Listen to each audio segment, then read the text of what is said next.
On this episode, the tables are turned. I'm going to play an interview I had with my friend Tina Powell from Intentionally. We cover marketing, choosing the right platform, and some of the trends we're seeing in the financial services industry. You're listening to the Resilient Advisor podcast. This episode of the Resilient Advisor is brought to you by the Titleist Advisor Network, where independent financial advisors become resilient, high-growth business owners. Since 2003, we've been private equity-free, helping advisors build real equity in their firms. Learn more at jointitleist.com. You guys are in for such a wonderful, wonderful treat today with Jay Coulter here. Jay, I couldn't wait to have a conversation with you. I'm so incredibly proud to know you. Proud to call you friend. You have this impressive career that spans over 25 years. You've built a reputation as just an awesome human being, an advisor, an innovator, and now you go from, launching Resilient Advisor, and thank you for all of the work that you've done to help to really promote the profession and to help other advisors, what I'll kind of say, get out of their own way. Now you're stepping in as CEO of Titleist Asset Management, a phenomenal firm. I couldn't be more happier for you. Thank you, Tina. And thanks for having me on. I'm a big fan of yours. We've been friends for a while. I really, really respect the way you live your struggles online to help other people, particularly around your cancer battles. That's actually how you and I ended up connecting, and the way you're able to advocate for people and share with folks your journey to help other people who are struggling. Completely, I really, really commend that. Awesome work, Tina. So thank you. The question really that I think you're asking is, Jay, you've had a pretty choppy career, and now you're sitting here taking over this new role as Titleist. How does it all fit together? So I spent the first 20 years of my career in institutional money management. Tina, I was at Lehman Brothers when they went out of business during the great financial crisis, dealt with all the challenges of that time period. And then so I decided to make it harder on myself and became an entrepreneur. And as you know, all the challenges that come with being an entrepreneur, failure, struggle, failure. Then you have some wins and people think you were born on third base. I also had the opportunity to launch a podcast. And today, I know it feels like everybody has a podcast, but I started the Resilient Advisor podcast, and really, there were only a handful in the marketplace at the time. Kitsis had one, Brad Johnson had one, and so I decided, you know what, I think I could probably do this podcast thing. And so I started, and I got lucky. And that's how I was able to build an audience, because there wasn't any competition. And so I was able to go and bring on CEOs from some of the most innovative companies in the industry and go in and bring in some thought leaders because they wanted access to this network of advisors that we had. And then at the same time, I was building my coaching and consulting business. And over the last 10 years, I helped launch 11 RIAs, launched an outsourced CIO firm, helped about $5 billion worth of AUM switch firms during that time period, and coached hundreds of advisors. And when I ran across Titleist, I know we'll get into this, it started as a consulting engagement, doing what I had always done for the past 10 years, but it presented an opportunity to do something a little bit different. And that's how we ended up in this role. I'm so excited for you. I know that just based on seeing you at Future Proof, other conferences and other industry events, you are somebody that exudes passion and real excitement for the work that you're doing. And I love that. And I have to imagine that your partners over at Titleist, J.B. O'Banion, who I have had the great pleasure of meeting numerous times, Byron Fields, that's what they saw in you, Jay, is that they saw somebody really clearly engaged in their profession. Number one, enough to help other people. Not everybody can do that. And number two, just a real passion for the work that advisors do. And, that's part of the reason that I wanted to make sure that you and I had a conversation. Never have I been more excited and feel it more necessary for the work of advisors, because getting a cancer diagnosis was shocked and rocked my world. Thank God that I was in this profession since 2010. I made a full immersion, excited about it. I always believed in the work that financial advisors were doing. Now, it is the difference between life. It is life-saving work. It is life-saving. Thank God I did the types of things and then did the maneuvers that I did years and years ago because I work with a financial advisor. So I thank you for mentioning that. And I want everybody to hear that. Like, never has your work, Jay, and the work of Titleist Asset Management been more important than today. Well, and Tina, all advisors, I'm old enough to remember when we were called stockbrokers. And we were brokering stocks. We would call people on the phone to sell them a stock for a commission that was hundreds, if not thousands of dollars. And in fact, during the drawdowns in the 90s, the approval ratings of Congress and stockbrokers were on par because they were just seen as peddlers, folks that were out trying to sell something and just looking out for themselves. And luckily, thanks to great organizations like the CFP board and advisors evolving, turning it from a sales profession into a profession that delivers real value and service to those clients, Tina, they can help folks like yourself. They can help people make sure they get set up so they don't fail financially. Yeah, that's important. So back to this wonderful, humble origin story of yours, Jay. You're here now. You're CEO of Titleist Asset Management. When did that happened this year? What was the month? September 1st is when we officially started. Okay, September, and everybody listening to this, we are recording in October. So not even your 90-day period yet, but I have to imagine there are some, top strategic priorities. What's on your wish list? What is, what are the most important initiatives right now for these, first 90 days and then beyond? Yeah, so I think it's important to note that I've been working with the organization for 3 years. Right. So I was introduced to them 3 years ago. It was a typical consulting engagement where I was hired to come in and help optimize a couple of things. And as we started doing our research on the organization and seeing what they had to offer, I don't think they fully realized everything that they had to offer the advisor community.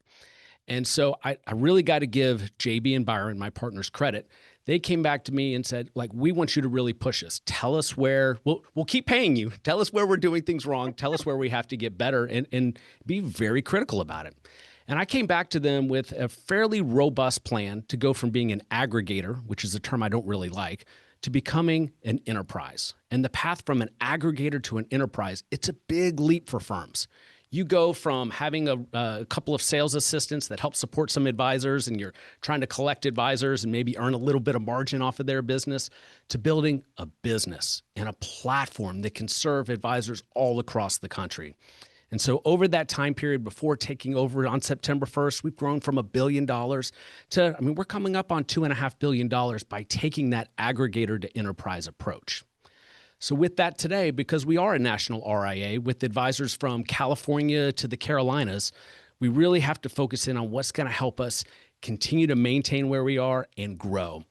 So our chief operating officer is a gentleman named Dave Smitterbush. He's a Harvard-trained MBA, an industrial engineer by training, and he worked for General Motors. So he is very process-driven. And the firm hired him 5 years ago to be COO before they were ever even thinking about being a national RIA.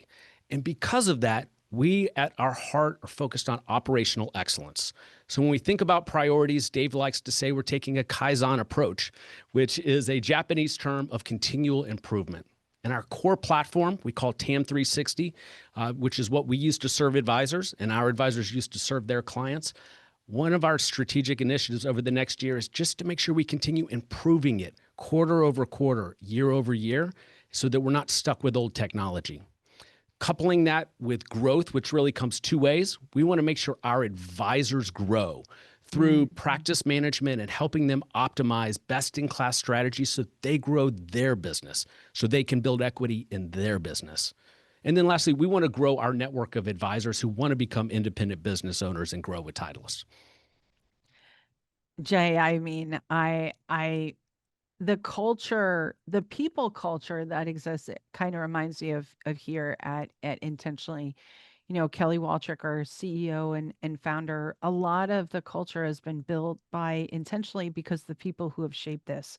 So as you were talking about Dave Smeidenbush, like I think it's like it's phenomenal to have had that vision. Now, I think you said 5 years, maybe he's been with the firm, and now you're over $2 billion, and about to add a cadre of new advisors, and you have that culture. One of the things that advisors have struggled with in the past is this like bureaucratic, is that kind of aggregator mentality, which clearly you have.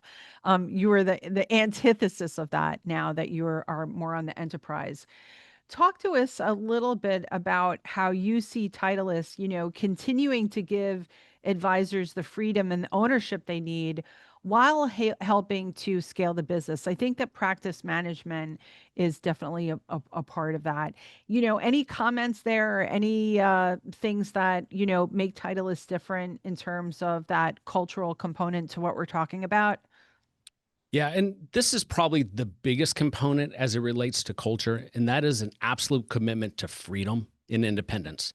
And lots of firms talk about it, several of them deliver it, but we actually put it into our contracts. So if an advisor joins Titleist, it's written in your contract that you can leave at any time. We also have been private equity free since 2003, and we always will be. So part of my negotiations with Byron and JB before I came on board was to make sure they had that commitment to not bringing in private equity. Because, Tina, you can relate to the healthcare industry as well as I can. Private equity has gone in there and made the client experience miserable. And when I look across our industry, and not all private equity is bad, but you just look at potential challenges that are coming for advisors associated with firms that have a lot of private equity interest behind them. The clients will end up losing at the end of the day. So that really, we can't preach freedom and independence if we're going to have private equity partners that are going to come in and dictate how we run our business. Not only that, what I feel that they do, Jay, is that, and again, from the outside looking in, is that they literally destroy an advisor's passion for what they do. They become different people. They're like soured. They hate their jobs. They can't wait to leave because, again, there's a new sheriff in town, and there's such an emphasis. Like, growth will happen organically, right? You and I are both big believers in growth. Anywhere that we've been organizational wise, our organizations have grown as a part of that. But I feel that because when you are really happy about the work that you're doing, you really believe in it wholeheartedly. And not only that, you enjoy the people that you work with. Kelly also too is very against PE money, coming into Intentionally. And while it would solve, some problems, right? Make growth, certainly it would double or probably triple, maybe even quadruple our team.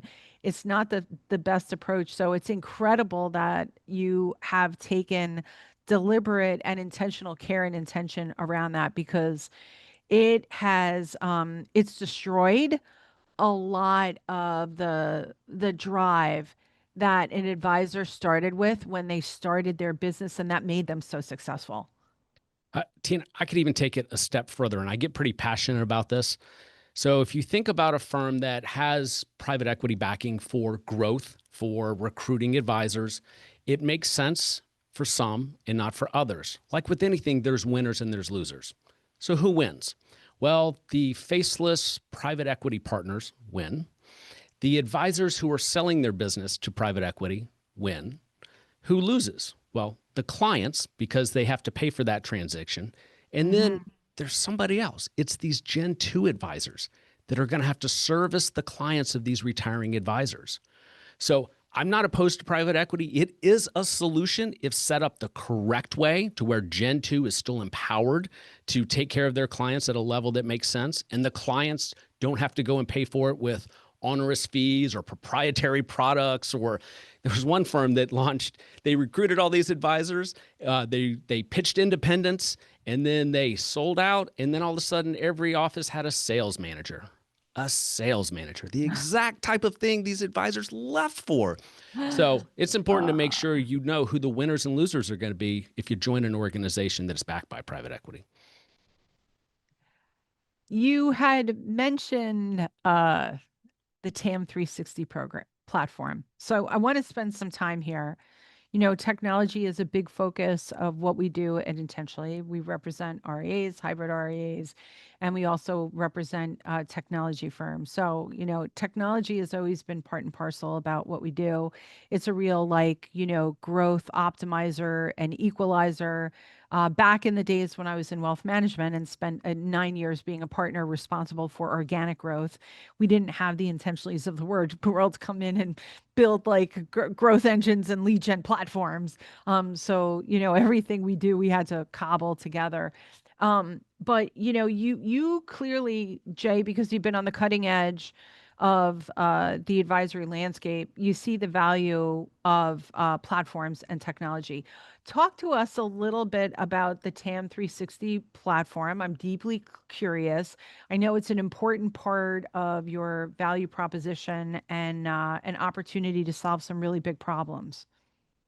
Yeah, so our TAM 360 platform is our AI-enabled platform that helps our advisors run their business and support their clients. But the key to this platform, because Tina, technology is table stakes.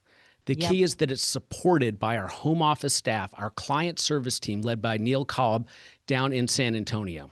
Neil's been with the firm for almost 15 years. He's a partner at the firm. That's how important client service is. And remember when an advisor used to be able to work at a regional broker dealer, pick up the phone and call somebody at the home office and get something done and get a response from a real person? Well, we have the technology to do it through technology, or they can pick up the phone and call somebody. So we like to consider our TAM 360 platform as AI enabled, but supported by humans.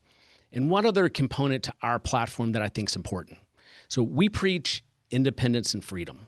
There are firms out there building really cool AI-powered platforms for financial advisors. And if you join their firm, you can go and use this platform.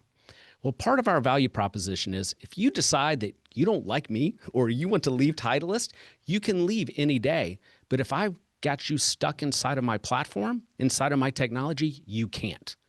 We allow advisors not only to leave, but take your data and you can recreate the tech stack that we've created on the other side after you move. And so that's why we're very intentional about having all of our technology integrate tightly. We're very intentional about partnering with firms that are AI forward and adding new AI tools. For example, Wealthbox just added their AI note taker. YCharts has started adding AI features inside of their tool. And as long as it's tightly integrated, the advisor wins. I love that you're providing that support component. Because that human element in AI speak, it's that human in the loop.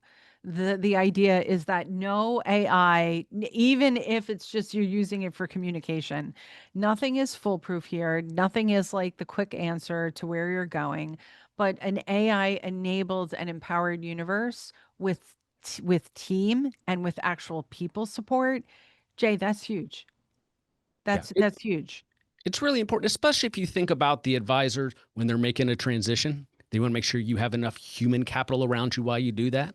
And then as you get to the other side and you're growing, and hopefully if you're doing it right, you're going up market, you're dealing with larger and larger clients. You don't want to deal with a bot. You don't want to sit on hold with a custodian. We take care of all that for our clients, for our advisors, so that they can go and spend that time with their clients. Yeah, you know, I was just you and I were just at Future Proof last month, and one of the things that I saw were the fintech demos. And while some of them were more impressive than others, I thought like there are some advisors out there that haven't even adopted a CRM or a good portfolio management accounting software. And I was like, how in the world are they going to be able to do this and live in this new world? So, you know, it sounds like you've created the best of both worlds, an AI driven landscape, innovation, and people behind it. So that's really amazing, Jay. Um, Tina, I'm yeah, curious because yeah. AI is Like, it seems like it's binary when you talk to an advisor. They say, yes, Mhm. I get it. I Mhm. want to either learn it or I understand it. Or they say, I'm not going to do that. Kind of like the brokers in the 90s saying they weren't going to get on the internet or use email. When you talk to advisors, as it relates to marketing, do you have challenges getting advisors to leverage some of the AI tools to help them be better marketers? Yeah, so the first hurdle, and I remember this from the early social media days as well too, when I created Twitternomics, and that is always there is this idea of this compliance hurdle, right? How, what does it mean for compliance? And intentionally is not using AI to create different outputs. We're trying to use AI to create a more seamless experience. We're using it a lot on the content creation side. For advisors right now, I think one of the most exciting things that we have right now are LinkedIn campaigns for advisors, whereby an advisor, Jay, doesn't have time. Now, you've got a phenomenal LinkedIn presence. And so you drank the Kool-Aid years and years ago when you created, your LinkedIn, and you're active and you've always been a thought leader. There are some advisors who took a long time to even get a LinkedIn, um, uh, a LinkedIn brand, if you will. And so we've got a LinkedIn campaign, we've got AI LinkedIn automation to help an advisor reach out and make more LinkedIn connections. That same AI software has the ability to create decision trees and different journeys. So, for example, let's say that you and I connect on day one. I can program the AI and say, okay, you know what, on day 8, I want you to send Jay this message. Or for every piece of content that Jay puts out, I want you to make sure that you like his posts, right? So an advisor doesn't have time to reach out. So again, we're not reaching out with non-compliance approved language. We're not creating intentional journeys within that are a violation of their policies and even their own personal brand. Like, we're not spamming people with those long LinkedIn messages that you're getting. So the quick answer is, for most of the advisors that we see here at Intentionally, there isn't a barrier to AI because by definition, they're coming to Intentionally with a growth mindset. I would say that's probably true for Titleists, the advisors that are vetting you as being a potential innovation and growth partner, whereas they can, tuck into all things, including the TAM 360 platform. They are by definition wanting to grow, having a component of R&D, deeply curious. They want to be in a 2026 world. They want to look like they're in a 2026 world, and they want to operate. And, it was way back when in our firm, we were the first to have a CRM. We were the first to make a move to Orion Connect. We were the first to move on social media when I was the lonely voice in the room. We were the first to move on YouTube. And what happened? Our firm was acquired. Exactly the goal that I was set up for when I first came on board, and they made me a partner within 9 months. So sorry, that's a long-winded answer to a very, very good question. Most of the advisors that we see over here Intentionally, they've got a growth mindset. And so they're like, you know what? Sure, anything that you do that's going to save me time and that's going to save me money, sign me up for that. That's excellent. I got to tell you, the advisors that aren't thinking about growing are really setting themselves up for some real challenges, for the simple fact that we've been in essentially a 15-year bull market, give or take a little bit of challenges in 2020 and 2022. When we have a protracted bear market, if you don't have a methodical way to go and a systematic way to grow your business, you're going to be in trouble because you're not going to have the benefit of all that market growth. So hopefully those folks who are on the fence about whether they need to hire a firm like Intentionally to help power their growth really think through the second degree effects of that should we end up in another bear market. Yeah, and the other reason too that they want to make sure that they're growing is because, I know that valuations are a certain way and they're usually formulaic. Jay, you're a CFP and you're a CMA, right? I don't have those same credentials, and math isn't my strong point. But what I know is this: when my business was even acquired by my now business partner, Kelly Waltrick, they looked at my trailing revenue, right? They looked at what was the experience, what was 5.5 years of growth over at C-Suite Social Media. And I could tell you that nobody wants to acquire a depreciating asset unless it's a used car and it's a classic car, right? That's the only depreciating asset. So I would think that every advisor listening right now to our conversation, Jay, engineer for growth by aligning yourself with a growth partner. Yep. You don't have to do it yourself. Exactly. Exactly. Anything else that I failed to ask on the AI landscape right now that you're seeing over at Titleist that is like equally intriguing right now? Tina, because of the podcast I host, I've been able to bring on some really, really interesting thought leaders in the AI space. Parker Entz from Jump AI came on, and Jason Wink from Altruist here recently, and they have really, really cool tools. There's really, really great innovation going on, and they both said something that really, really hit home. In one way or another, they both said, what you're using today from our firm is the worst it's ever going to be. Wait till you see what it looks like 12 months from now. So the rate of growth of these platforms is really, really high. So that's the optimism I have about AI. But here's the caution. It's not the panacea that some people make it out to be. Tina, I can't tell you how many deliverables I've gotten back from vendors that were clearly done by AI. I think AI can generally get a project 80% done, and then the human has to come on board. Even if it's 90 or 95, you have to put eyes on it. Because the minute you send something to somebody and you haven't gone and put eyes on the project to make sure, you really lose credibility with that person. So I caution advisors, particularly as these planning tools and these investment tools have AI, make sure that you're still putting your own ideas, your research, and your lens before you push it out the door. That's great. Thanks, Jay, for that.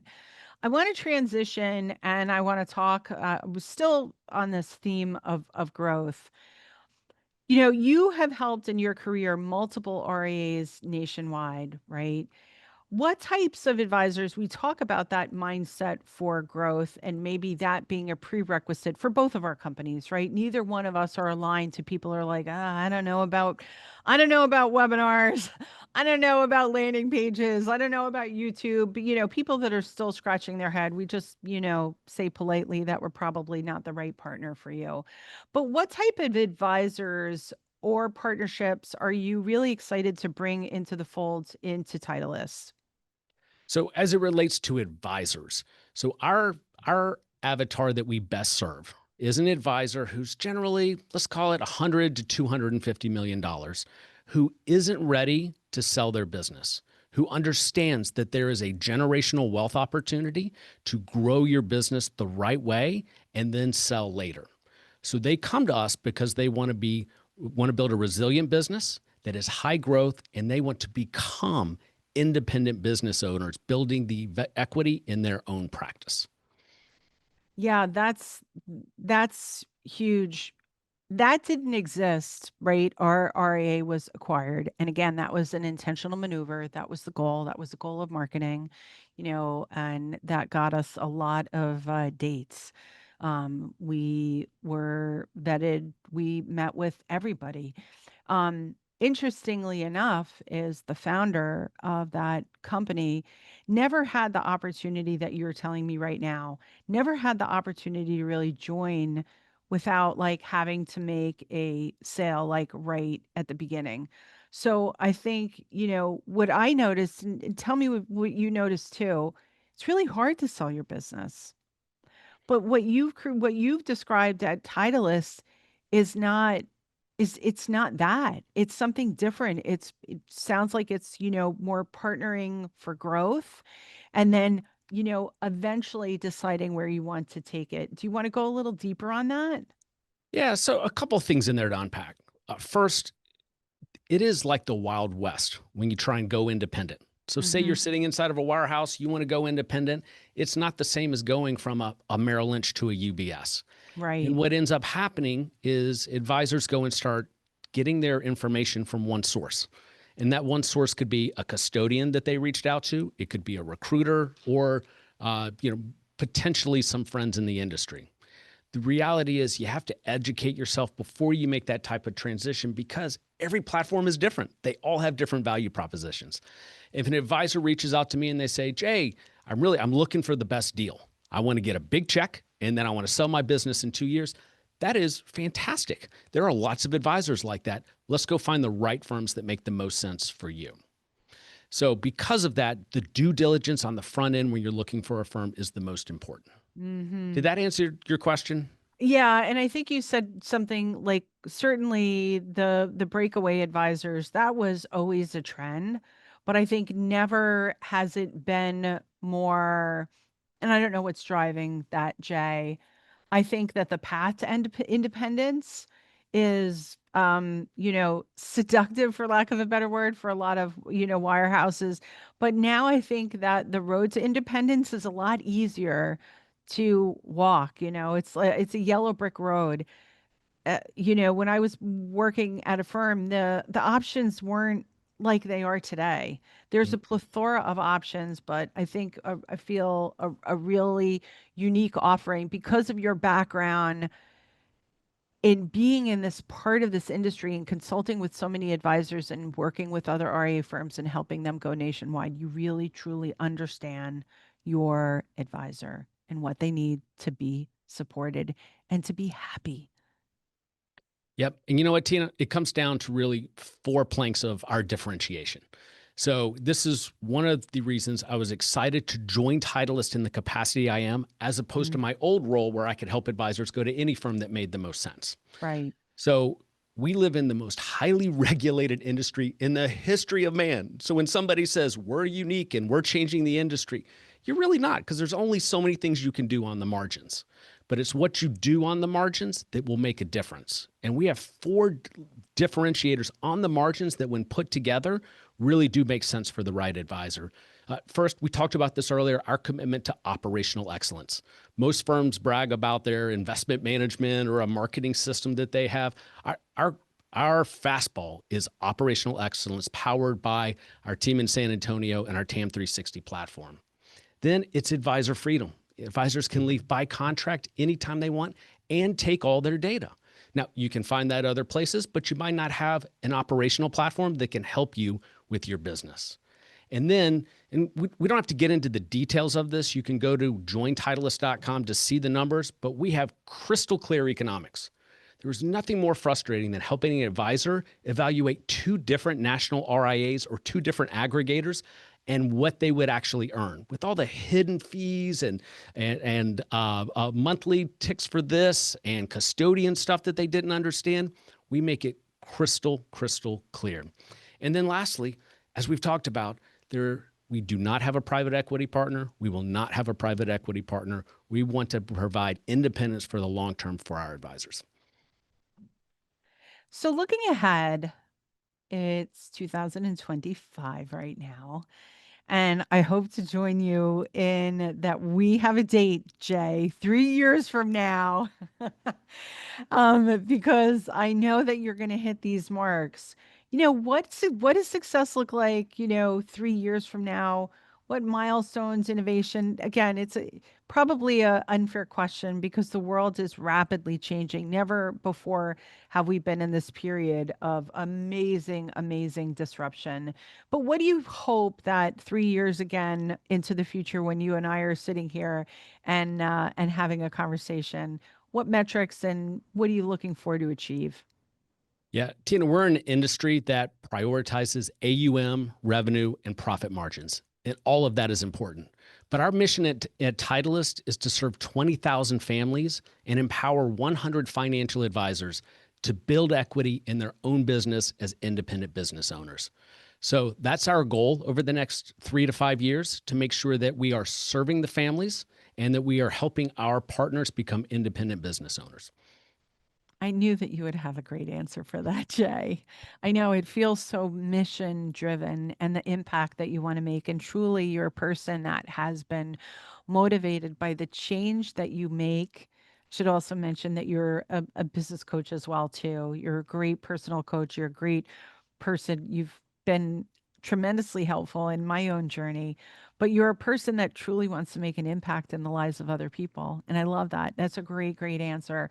Are there any other like stories that anything that, before we leave, and I've got one more question for you, but are there any stories that you want to relay? You've made such an impact on so many people. I'm not sure if there's one standout that's like, oh yeah, you know what?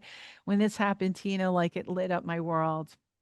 Yeah, Tina, we just redid our website with the help of the great folks at Intentionally. We relaunched TitleistAdvisorNetwork.com. And on there, you guys encouraged us to build a case study. And so when your team asked us to do that, I thought, this is a no-brainer. We need to talk about Christian Amesbury. He joined us a little bit over a year ago, and his success journey took him from a bureaucratic organization to a platform where he has complete independence. We helped him hone in on his niche, dial in his marketing, and he grew by well over 50% in just the first 12 months. And that's really the power of what an independent platform can help an advisor do. The case study's on the website if you want to go to jointitleist.com. Thank you, Jay. Thanks, amazing. And thanks to all of the team here at Intentionally that made that possible. Again, I've got to credit you that you're a person that has always been on the cutting edge of innovation. You're like me, you're deeply curious about the world, and you are someone that embraces change. I know that there are going to be some advisors who are listening, and I would mention too, any conversation that you want to have with Jay, could be very confidential too. So I think the path to independence is a great one, because what you've just talked about with Christian is just, someone that is really equally inspired by the work that they're doing. So, it makes our work a lot really exciting to, represent people like Christians and Titleists in the world. But how should people get in contact with you? Easiest thing you can do is go to jointitleist.com. You can learn about our platform. You can learn about the economics, and then you could schedule a meeting with my partner, JB, or myself, and we'd be happy to walk you through the value proposition of our firm. Great, great, Jay. Thank you so much for making the time. And thank you, everybody, for listening and making the time as well. We appreciate you, and we hope that you have a great rest of your day. The listener of this content should not assume that any information presented or made available on or through this media channel is receipt of or substitute for personalized investment advice. Titleist Asset Management, LLC, or TAM, is an SEC-registered investment advisor. Registration with the SEC does not imply a certain level of skill or expertise. TAM provides its services to individuals, high net worth investors, including trusts and other legal entities, and provides access to model portfolio strategies offered through its affiliate, Shorebird Capital LP. For a copy of TAM's disclosure documents, please visit www.advisorinfo.sec.gov and follow the search instructions.